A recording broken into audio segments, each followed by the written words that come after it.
വയനാട് ദുരന്തമുഖത്തെ സേനകളുടെ പ്രവർത്തനത്തെ അഭിനന്ദിച്ച മുഖ്യമന്ത്രി പിണറായി വിജയൻ. സൈന്യവും വിവിധ സേനകളും ദുരന്തമുഖത്ത് ഇടപെട്ടത് ദൃഢനിശ്ചയത്തോടെയാണ്. പോലീസിന്റെ ഇടപെടൽ മാതൃകാപരം. പുതുതായി പോലീസ് സേനയിലേക്ക് വരുന്നവർ അത് മാതൃകയാക്കണമെന്നും Kerala police academy passing out പരേഡിൽ മുഖ്യമന്ത്രി പറഞ്ഞു. ദൃഢനിശ്ചയത്തോടെയാണ് പോലീസും ഫയർഫോഴ്സും സൈന്യവും ദുരന്ത നിവാരണ സേനയുമെല്ലാം രക്ഷാപ്രവർത്തനത്തിൽ മുഴുകിയിരിക്കുന്നത്. നമ്മുടെ നാടിൻ്റെ മാനുഷികമായ ഔന്നത്യം കാത്തു സൂക്ഷിക്കുകയാണ് അവരെല്ലാവരും.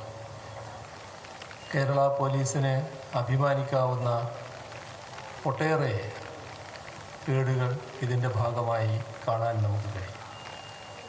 മാതൃകാപരമായ പോലീസിൻ്റെ ഇടപെടലുകൾ പ്രത്യേകം എടുത്തു പറയത്തക്കതാണ്.